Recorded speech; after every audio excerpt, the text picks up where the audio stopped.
All right, guys, so here in this video, I wanted to go over sort of how I like to use a long line. So we've got Rip here, my blue heeler, snowing. It's not super cold, it's like 33, 34 degrees.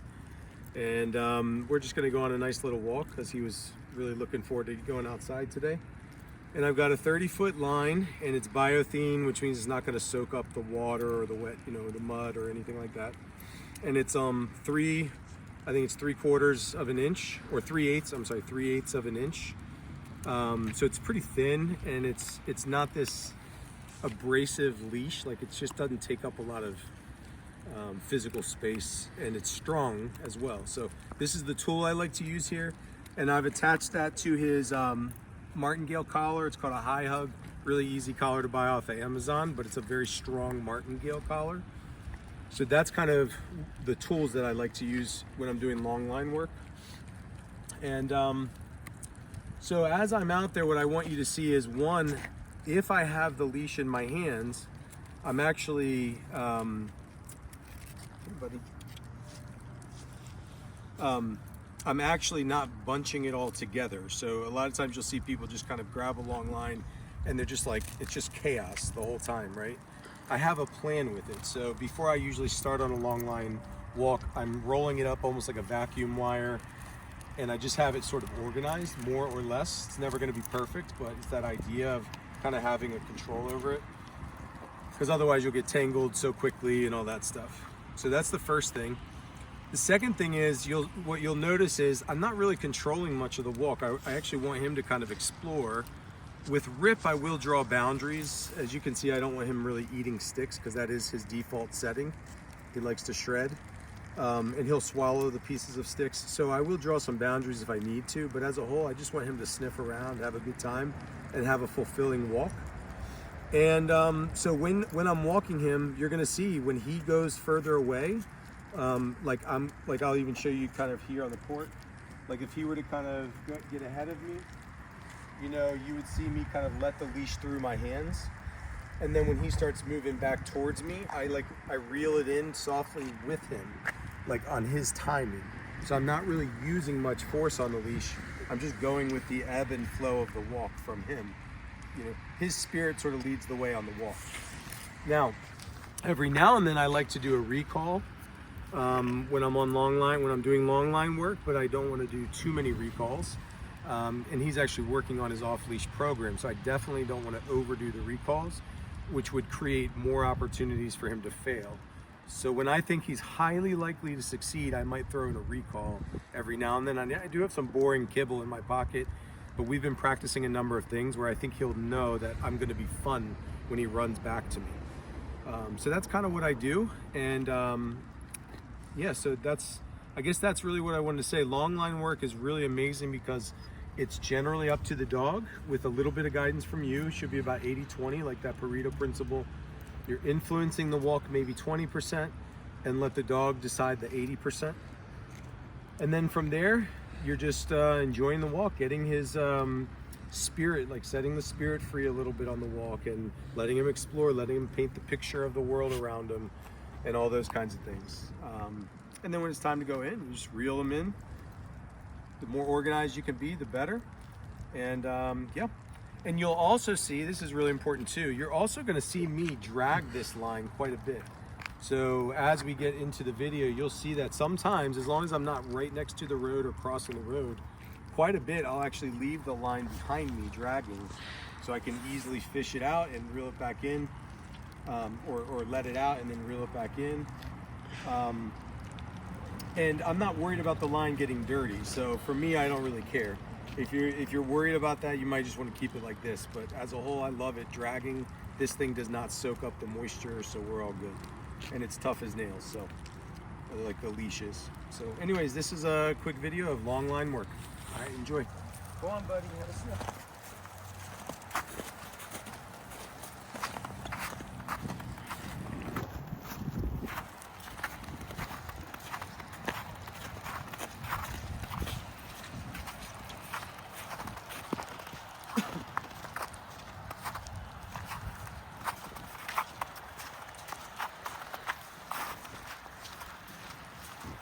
And in this example, as long as he's not chewing that and swallowing that stick, then I can let him carry it or whatever.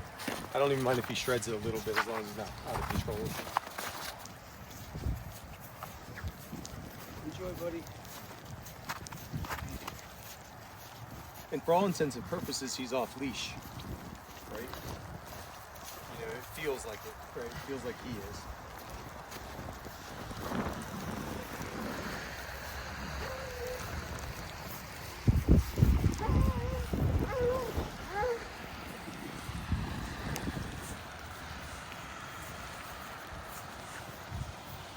Sometimes I like to let them get near the fence if there is a fence nearby, because there's usually interesting smells there.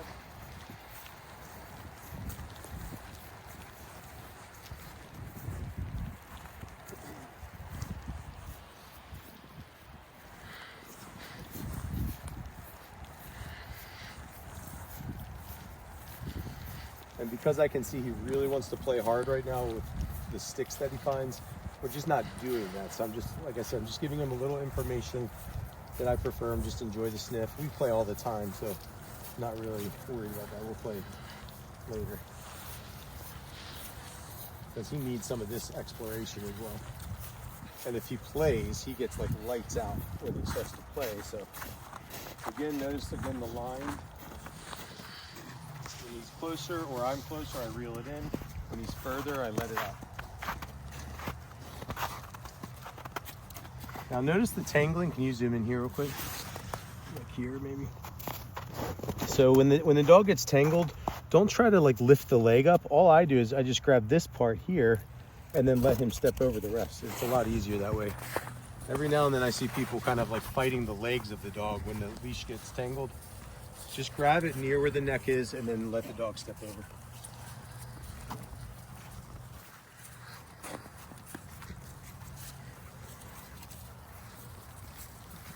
So again, as he gets ahead, I'm fishing the line out. And I can keep walking or I can stand with him. It doesn't matter. Because if I keep walking and he doesn't come, I just give him more line. You know, eventually you would have to move along with me. Now, I'll show you how I kind of do this near the road. If you live in a city, for example, or you walk near the road sometimes. So here, obviously I'm not going to let him cross the street, so I'm going to draw a boundary there. But then same thing, I just let it go out, and if he kind of steps into the road, I'm going to give him a little leash correction there, because that's a safety concern. I'm not really negotiating with him. You know, he kind of has to be on the sidewalk or on the grass. And then again, as he gets ahead of me, I give him more line. I'm not fighting the wave. I want him to have fun with it.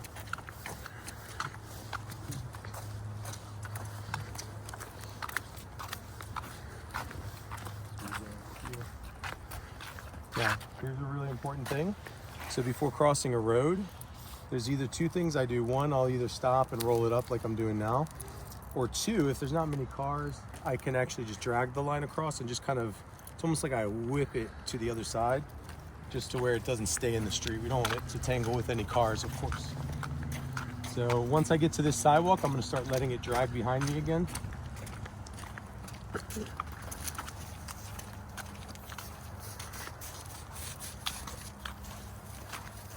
And this kind of walk is really the most fulfilling walk you can give a dog.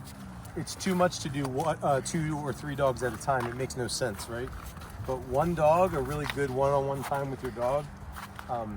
All of my dogs, when I do a long line walk with them, they all love it. Except maybe Ruby. I'm not sure. So again, as he stalls, I'm moving ahead. I just give him more line. If he goes forward, I just give him more line. He knows where he wants to go.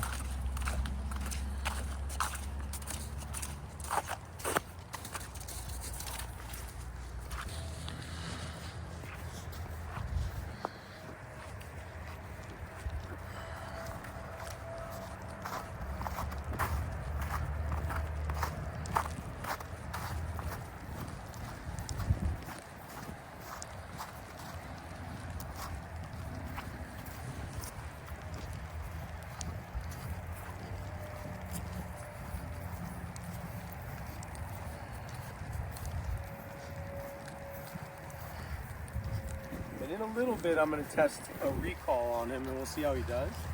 I'm going to try to make it one that he can really win, that he can succeed on, because I want his ratio of success to be really good. So I'm going to blend that in a little bit, and I'm also going to have him do the touch command, which is one of our finishers that we've been practicing. So we'll see how that all goes. Got a little bit of kibble in my pocket.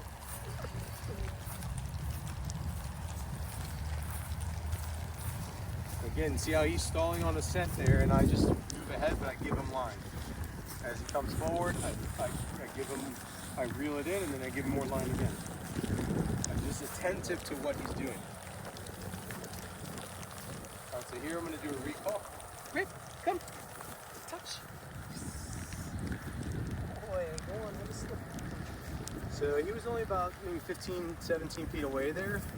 So our ratio for off-leash technically, because I did drop the line there and he feels like off-leash more or less in this context, his ratio is 1-for-1 now. So I'm not going to push the boundary. I might do one or two more where he's really likely to succeed because I want him to feel good about that. So anyways, now I won't recall him for another probably 5, 6, 7 minutes. I'm just going to let him go do it again.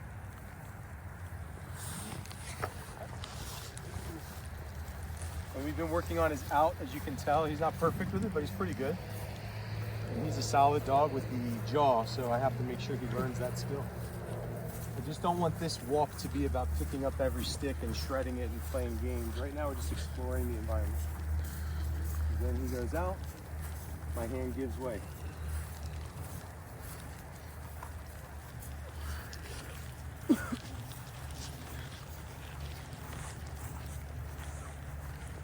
And again, my 20% influence matters. So let's say I wanted to sort of direct the ship that way, I just start walking that way. So here, you know, it's again, he's 80% in the driver's seat, I'm 20%.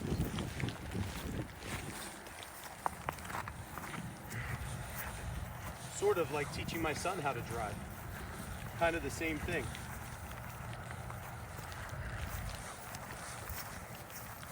My son's filming, that's why I said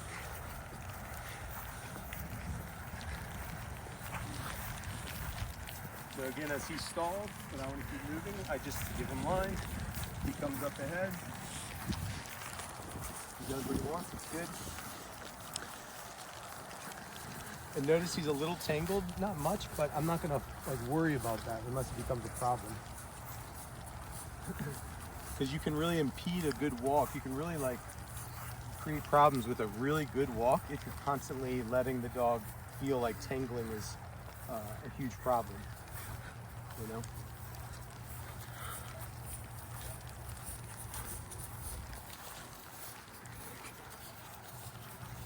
So here I'm at the handle, you know, so now I'm reeling it in.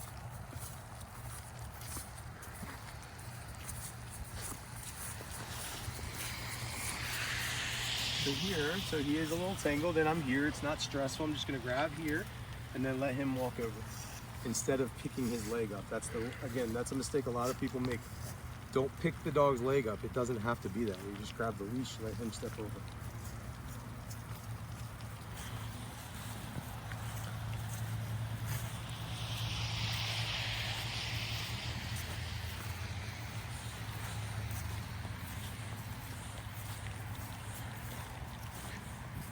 And again, occasionally you just stop with him. So like here, I'm just gonna stand with him for a minute and then I'll carry on with my 20% influence on the walk.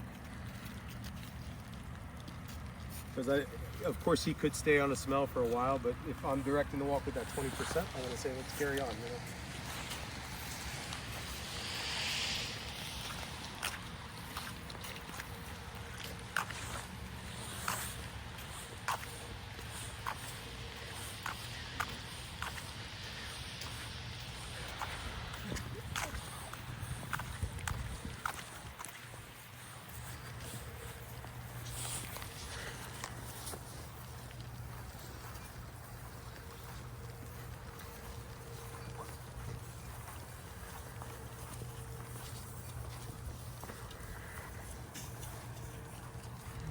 So watch this here. I'm going to do a little recall because he's never really been down this area.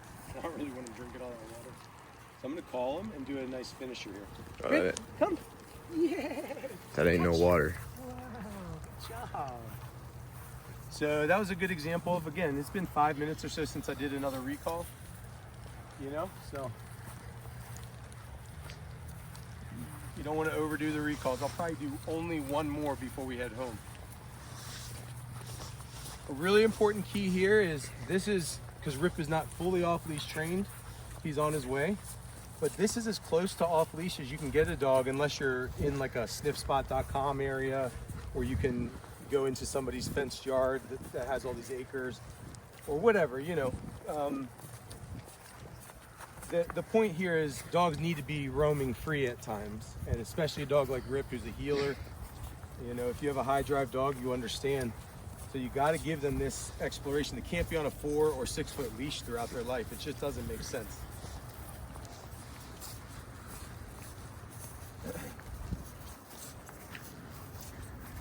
So again, as he nears me, I just reel in the line. As he speeds up, I just give way. And notice how loosely I'm holding it. It's like there's barely any grip on it. It just doesn't matter. I want him to feel free on the wall.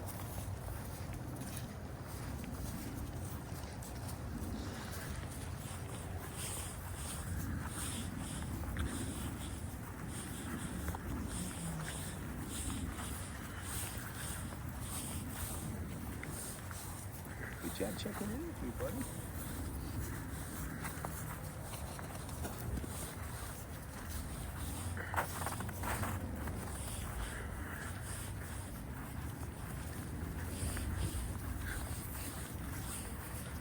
Maybe if you could do some more wider shots again, as you kind of close it out here. Thanks, man.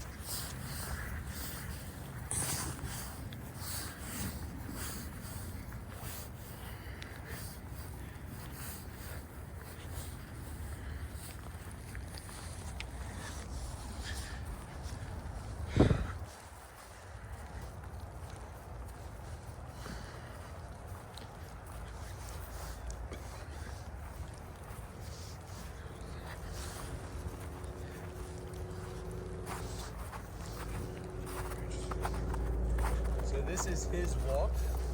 So again, that's why I'm letting him pull a little bit there. I'm letting him go up to the fence. He knows there's been squirrels there. He likes this area. There's sticks there, things like that, you know.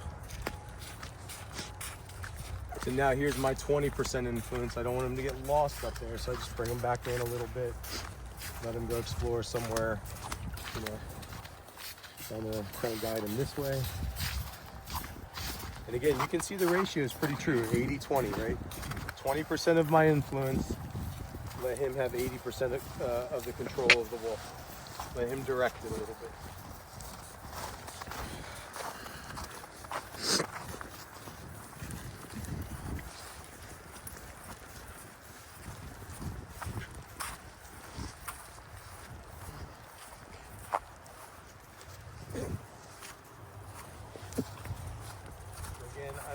I don't want him to get lost in the sticks over there, so that's why I'm influencing that. Because I know where he'll go with that.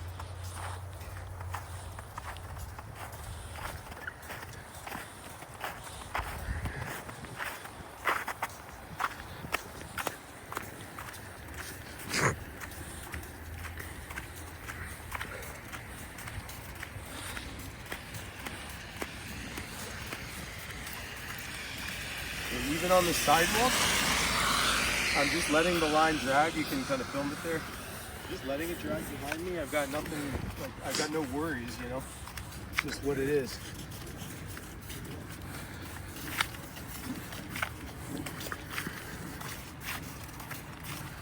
And if he wants to get ahead of me, as long as he's not jumping into the road, which I will correct, as long as he's not doing that, I'll give him a little space ahead of me. Not too much, but just a little bit.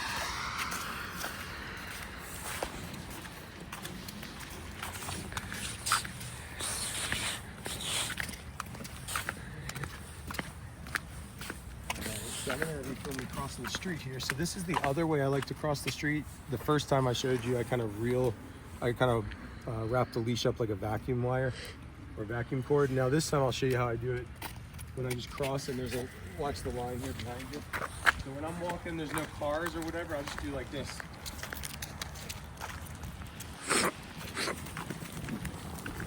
And just kind of get it out of the road. And just kind of get it out of the road, basically, you know, just to make sure no car tires are going to hit it or whatever.